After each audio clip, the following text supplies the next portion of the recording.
ಅಣ್ಣ ಸಖತ್ ಆಕ್ಟಿಂಗ್ ಮಾಡ್ತಿದ್ದೆ ಕಣ. ಸೈಡ್ ಬಾಪ. ಸೊ ಈ ಗಾಡಿಯನ್ನು ನೋಡ್ತಾ ಇದ್ದೀರಾ, ಇದು R15 ಎಮ್ ವರ್ಷನು. ಎಮ್ ವರ್ಷನ್ ಅಂದರೆ ಟಾಪ್ ಹ್ಯಾಂಡು, ಎಮ್ ಅಂದರೆ ಮನಿ. ಎಮ್ ಅಂದರೆ ಮನಿ.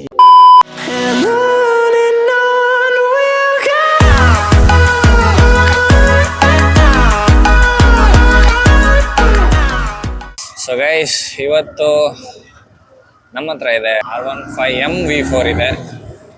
ಸೊ ಇದರ ರಿವ್ಯೂ ಬಂದು ನಾನು ಆ್ಯಕ್ಚುಲಿ ಮಾಡಿದ್ದೆ ಫಸ್ಟೇ ಒಂದು ವಿಡಿಯೋದಲ್ಲಿ, ಬಟ್ ಅದರಲ್ಲಿ ವಾಯ್ಸ್ ಬಂದು ಅಷ್ಟೊಂದು ಕೇಳಿಸ್ತಾ ಇರಲಿಲ್ಲ. ಸೊ ಅದಕ್ಕೆ ಮತ್ತೆ ಇನ್ನೊಂದು ಸತಿ ಮಾಡಬೇಕು ಅಂತ ಮತ್ತೆ ಮೈಕ್ ತಗೊಬಂದೆ.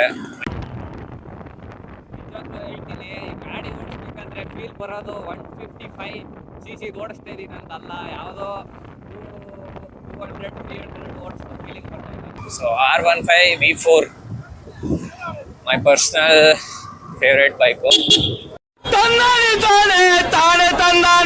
ಸೊ ಈ ಬೈಕ್ ರಿವ್ಯೂ ಮಾಡೋ ಥರ ಬೇರೆ ಯಾವ ಬೈಕು ಇರಲ್ಲ, ಯಾಕಂದರೆ ನನಗೆ ಈ ಬೈಕಲ್ಲಿರೋ ಎಕ್ಸ್ಪೀರಿಯನ್ಸು ಬೇರೆ ಯಾವ ಬೈಕಲ್ಲೂ ಇಲ್ಲ.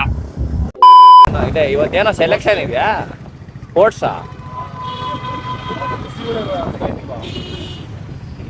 ಹೊಸ ವರ್ಷನೇ ಬಂತು, ಇವರೊಳಗೆ ಸ್ಪೋರ್ಟ್ಸ್ ಆಡ್ಕೊಂಡು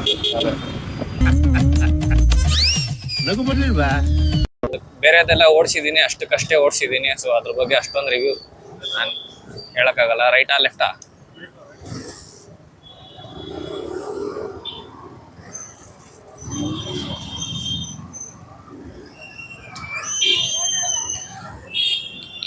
ಸೊ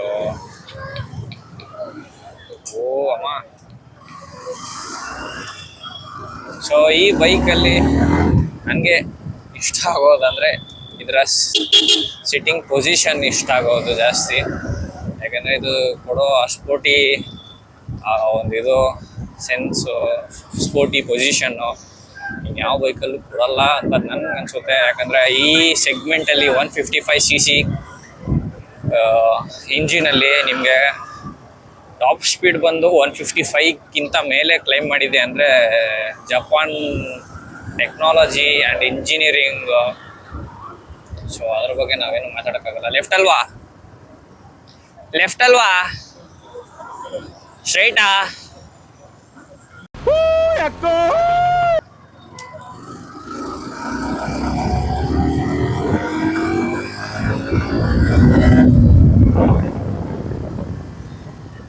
ಆ್ಯಕ್ಚುಲಿ ಸಿಟಿನಲ್ಲೆಲ್ಲ ಹೋಗ್ಬಾರ್ದು ಹಿಂಗೆ. ಈ ಬೈಕಲ್ಲಿ ನನಗೆ ಅನಿಸೋ ಆ ಒಂದು ಫೀಲಿಂಗ್ ಯಾವ ಬೈಕಲ್ಲೂ ಬರಲ್ಲ. ಆ್ಯಂಡ್ ಇದರಲ್ಲಿ ಇನ್ನೊಂದೇನೆಂದರೆ ಪಟಕ್ಕಂತ ಬ್ರೇಕ್ ಹಿಡಿಯುತ್ತೆ, ಎಷ್ಟು ಬೇಗ ಹೋಗುತ್ತೋ ಅಷ್ಟು ಬೇಗ ಬ್ರೇಕ್ ಹಿಡಿಯುತ್ತೆ. ಸೊ ದಟ್ಸ್ ಅನದರ್ ಪಾಯಿಂಟ್ ಇದಕ್ಕೆ.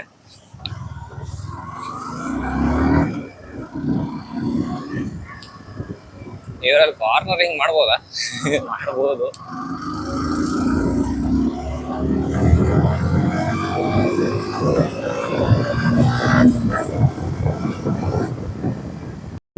ಒಂದ್ ಸ್ವಲ್ಪ ಕರುಣೆ ಇರಲಿ. ಈ ಇದರಲ್ಲಿ ಇದು ಕ್ವಿಕ್ ಶಿಫ್ಟರ್ ಬಾಯಿಗೆ ಬರ್ತಲ್ಲ, ಕ್ವಿಕ್ ಶಿಫ್ಟರ್ ಕೊಟ್ಬಿಡ್ತಾರೆ. ನೀನ್ ಈ ತರ ಅಂತ ಬಿಕ್ಕಳ್ತಾ ಇದ್ರೆ ನನಗೆ ತಿಕ್ಕಿ ಹಿಡಿಯುತ್ತೆ. ಈ ಗೇರ್ ಶಿಫ್ಟಿಂಗ್ನ ಆ್ಯಕ್ಚುಲಿ ರೇಸಿಂಗ್ ಬೈಕ್ಸಲ್ಲಿ ಕೊಡೋದು. ಸೊ ಇದು ಬಂದು ನಿಮಗೆ ಬಿಗಿನರಾಗಿ ಸ್ಪೋರ್ಟ್ಸ್ ಬೈಕ್ ತೊಗೋಬೇಕಂದ್ರೆ this is the one of the best decision in your life ಅಂತ ಹೇಳ್ಬೋದು. ಮತ್ತು ಈ ಬೈಕಲ್ಲಿ ಬಂದು ನಿಮಗೆ LED ಇಂಡಿಕೇಟರ್ಸ್ ಬರುತ್ತೆ. ನೆಕ್ಸ್ಟು ಇಲ್ಲೊಂದು ಟೈರ್ ಆಗರಿತ್ತು, ನಮ್ಮ ಅಣ್ಣ ತೆಗ್ಸಿದ್ದಾರೆ, ಅದೆಲ್ಲ ಮಾಡಿಫೈಡು ಆಫ್ಟರ್ ಮಾರ್ಕೆಟು. ಇದೆ ಎರಡಕ್ಕೂ ಕಿವಿ ಥರ ಲೈಕ್ ಕೊಂಬಿದೆ. ಆ್ಯಂಡ್ ಇದರಲ್ಲಿ ಬಂದು ನಿಮಗೆ DRL ಸಿಗುತ್ತೆ. ಅಗ್ರೆಸಿವ್ ಆಗಿದೆ DRLಸು. ಅದನ್ನ ಇನ್ನೂ ಅಗ್ರೆಸಿವ್ ಮಾಡೋ ಥರ ಟಿಪ್ ಹಾಕಿದ್ದಾರೆ ಆ್ಯಂಡ್ ವೈಸರ್ ಚೇಂಜ್ ಮಾಡಿದ್ದಾರೆ. It's all after market. And ಇದೇನಾ ಹ್ಯಾಂಡ್ ಗಾರ್ಡಾ? ಇದು ಹ್ಯಾಂಡ್ ಗಾರ್ಡಾ? ಲಿವರ್ಡ್ ಗಾರ್ಡ್. ಇದೇನು ಲೂಸ್ ಆಗ್ಬಿಡೈತೆ? ಅಯ್ಯ ಬಿಚ್ಕೊಂಬರಂಗೈತೆ ಇವು ಕೈಗೆ. ಅಯ್ಯಯ್ಯೋ ಇಲ್ಲಿ ನೋಡಿಲ್ಲಿ ಅಷ್ಟೇ. A few moments later. ಏನ್ರಾ ಆಯ್ತಾ ಅವ್ರ ನಾಷ್ಟ? ಆಯಿತು. ಏನು ಸ್ಕೂಲಿಗೆ ಇವತ್ತು ರಜಾ? ಯಾಕೆ ಹೊಸ ವರ್ಷ ತನಕ ರಜಾ? ನೋಡಿರಪ್ಪ, ಆಯಿತು. ಯೂಟ್ಯೂಬ್ ನೋಡ್ತೀರಾ? ಯೂಟ್ಯೂಬ್ ನೋಡಲ್ವಾ? ಅಣ್ಣ ಸಖತ್ ಆಕ್ಟಿಂಗ್ ಮಾಡ್ತಿದ್ದೆ ಕಣ. ಇನ್ಸ್ಟಾಗ್ರಾಮು ನೋಡ್ತೀರಾ? ನನ್ನೊಂದು ಚಾನಲ್ ಐತೆ, ಸಬ್ಸ್ಕ್ರೈಬ್ ಮಾಡ್ತೀರಾ? ಕ್ರಿಸ್ ಕನ್ನಡಿಗ ಅಂತ ಐತೆ. ಏನು ಹೇಳ? ಕ್ರಿಸ್ ಕನ್ನಡಿಗ ಹೇಳ್ರ? ಕ್ರಿಸ್ ಕನ್ನಡಿಗ ಮಾಡ್ತೀರಾ? ಹೋಗಿ ಮಾಡ್ರಪ್ಪ. ಈ ತರದ್ ಮಾಡ್ಲು ಕರ್ನಾಟಕದಲ್ಲಿ ಒಬ್ರೇನೋ, ನಿಮ್ ಜೊತೆಗಾರ ಯಾರು ಅವರಪ್ಪ? ಇದೊಂದೇ ಮಾಸ್ಟರ್ ಪೀಸು. ಈ ಬೈಕಲ್ಲಿ ನಮ್ಮ ಅಣ್ಣ ಬಂದು ಕೇರಳಗೆ ಹೋಗಿ ಬಂದಿದ್ದಾರೆ. ಕೇರಳಗೆ ಹೋಗಿ ಪ್ಲಸ್ ಬಂದು, ಸೊ ಈ ಗಾಡಿಯಲ್ಲಿ ಎಲ್ಲರೂ ಹೇಳ್ತಾರೆ ಲಾಂಗ್ ಡ್ರೈವ್ ಹೋಗೋಕ್ಕಾಗಲ್ಲ ಅಂತ, ಹೋಗಿ ಬಂದಿದ್ದಾರೆ. ಇದಕ್ಕೆಲ್ಲ ಮಿರರ್ ತೆಗೆಸ್ಬಿಡ್ತಾರಲ್ಲ, ಯಾರಷ್ಟೊಂದು ಹಾಕ್ಸೋದು. ಮೊದಲು ನಮ್ಮ ಅಣ್ಣನ ತೆಗೆಸಿದ್ರು. ಕೇರಳಲ್ಲಿ ಇದು ಹಾಕ್ಸ್ಲೇಬೇಕು, ಇಲ್ಲ ಅಲೋ ಇಲ್ಲ. ಸೊ ಅದಕ್ಕೋಸ್ಕರ ಹಾಕ್ಸಿರೋದು. ಸೊ ಇನ್ನು ಯಾವ ಕಡೆಯಿಂದ ನೋಡಿದ್ರು ಪ್ರಾಪರ್ ಸ್ಪೋರ್ಟ್ಸ್ ಬೈಕ್ ಥರನೇ ಇದೆ. ಇಷ್ಟು ಬಂದು ಇದರಲ್ಲಿ ನಿಮಗೆ ಸಿಗೋದು ಪ್ರೊಜೆಕ್ಟರ್ ಲ್ಯಾಂಪ್ ಸಿಗುತ್ತೆ. ಪ್ರೊಜೆಕ್ಟರ್ ಲ್ಯಾಂಪ್ ಸಿಕ್ಬಿಡುತ್ತೆ. ಅದಕ್ಕೂ ಮೇಲೆ ಬಂದು ಇಲ್ಲಿ 2 ಪ್ರೊಜೆಕ್ಟರ್ ಇದು ಹಾಕ್ಸಿದ್ದಾರೆ. ಆಫ್ಟರ್ ಮಾರ್ಕೆಟ್ ಇದು.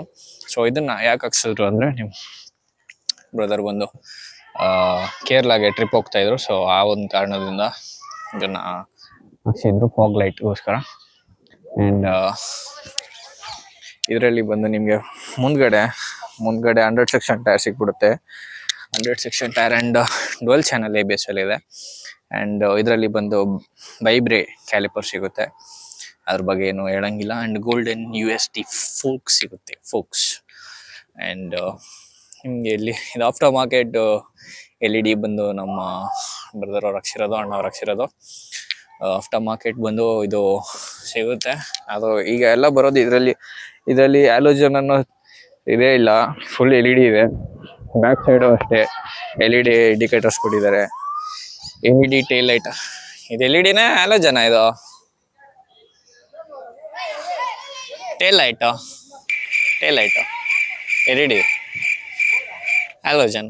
ನಂಗೆ 2 ಮಿಕ್ಸ್ ಹೊಡೆದಂಗೆ ಕಾಣ್ತೈತೆ ಅದು. LED ಹಿಂದ್ಗಡೆ ನಿಮಗೆ 140 ಸೆಕ್ಷನ್ ಟೈರ್ ಇದೆ. 140 ಸೆಕ್ಷನ್ ಟೈರ್ ಕೊಟ್ಟಿದ್ದಾರೆ, MRF. ಸೊ ಆ್ಯಕ್ಚುಲಿ ಇದನ್ನು ಮುಟ್ತಾ ಇರ್ಬೇಕಾದ್ರೆ ಆ ಸ್ಮೂತ್ನೆಸ್ ಕಾಣ್ತಾ ಇದೆ ನನಗೆ. ಇದು ನೆಕ್ಸ್ಟ್ ಒಂದು ಮೋನೋ ಶಾಕ್ ಅಬ್ಸರ್ವ್ ಕೊಟ್ಟಿದ್ದಾರೆ.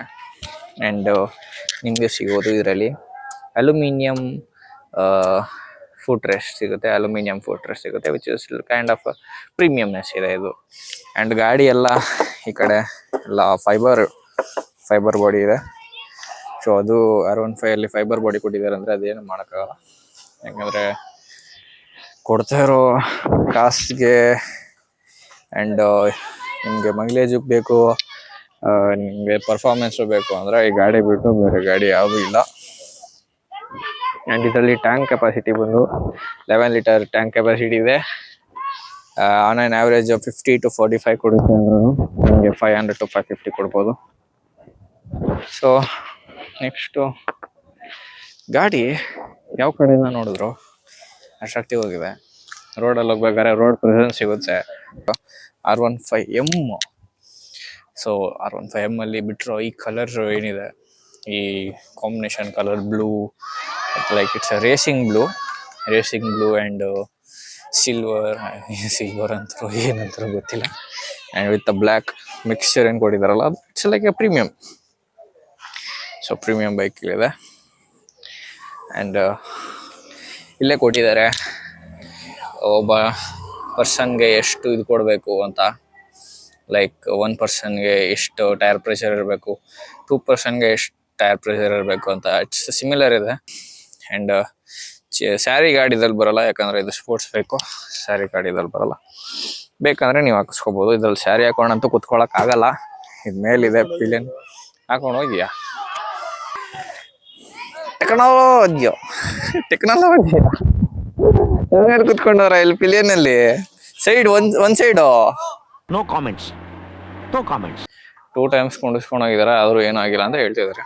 ಓಕೆ, ಇದರಲ್ಲಿ VVA ಬರುತ್ತೆ, ವೇರಿಯಬಲ್ ವ್ಯಾಲ್ವ್ ಆಕ್ಚುಯೇಷನ್ ಅಂತ.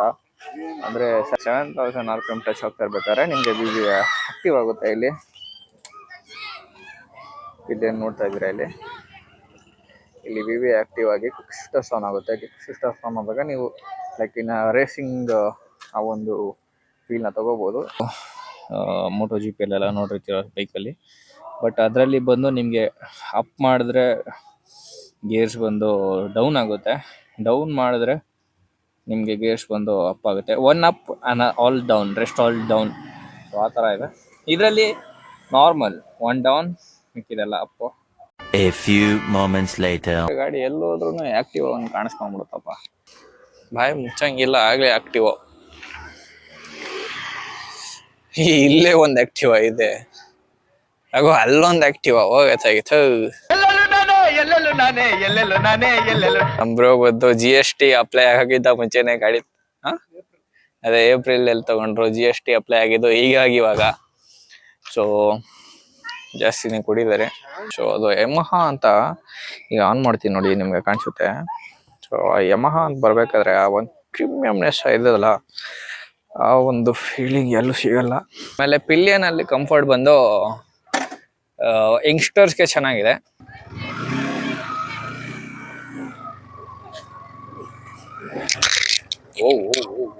ಸಾರಿ ಬಾಸ್, ನಮಗ್ ಗೊತ್ತಾಗಿಲ್ಲ. ಟರ್ನ್ ಮಾಡ್ಬೇಕಾದ್ರೆ ಮತ್ತೆ ಸ್ವಲ್ಪ ನೋಡ್ಕೊಂಡು ಮಾಡ್ಬೇಕು. ರುಬ್ಬಣ ಅನ್ಕೊಂಡೆ ಅಷ್ಟೆಲ್ಲ ಹಂಪಾಕ್ಬಿಡವ್ರೆ. ಸ್ಕೂಲ್ ಬೇರೆ ಇದೆ ಇಲ್ಲಿ. ಸ್ಕೂಲ್ನ ಮಾಡಿ ಸ್ಟೂಡೆಂಟ್ ಉದ್ದಾರ ಆಯ್ತಾರ ಇಲ್ವೋ, ಸ್ಕೂಲ್ ಉದ್ದಾರ ಆಯ್ತವೆ. ನಮ್ಮ ದೇಶ ರೀ, ನಾವು ಕಟ್ಟಿರೋ ದೇಶ ಇದು. ಹಾರನ್ನು ನಾನು ಹೇಳ್ದೆ ಅಲ್ಲ, ಲೌಡ್ ಆಗಿದೆ, ಅದೇನು ಕೇಳೋದಿಲ್ಲ. ಡುವಲ್ ಹಾರಾಕ್ಬಿಟ್ಟಿದ್ದಾರೆ. ಸೊ ಅದ್ರಲ್ಲಿ ಏನು ಕೇಳೋಂಗೆ ಇಲ್ಲ. ಆಕ್ಟಿವ್ ಆಗಿರೋ ಇಂಡಿಯಾದಲ್ಲಿ ಅರ್ಧಕ್ಕರ್ಧ ಹುಡ್ಕಿದ್ರೆ ಬರೀ ಆಕ್ಟಿವ್ಗಳೇ ಸಿಕ್ಬಿಡುತ್ತೇನೋ.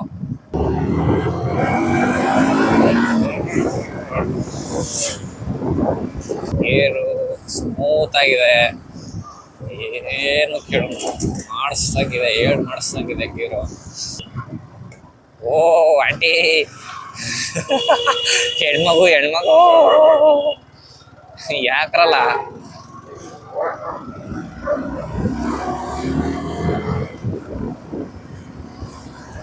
ಗಾಡಿ ಬಗ್ಗಿಸ್ಕೊಂಡು ಹೋಗ್ಬೋದು.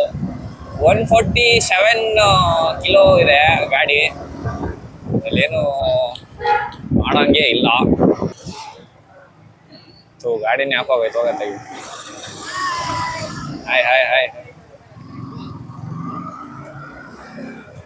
ಏ ಚೋಟಿ. ಓಕೆ ಗೈಸ್, ಇದಿಷ್ಟು ವಿಡಿಯೋ ಮಾಡ್ತಾ ಇಲ್ಲಿಗೆ ಮುಗಿಸ್ತಾ ಇದ್ದೀನಿ. Tata, bye bye.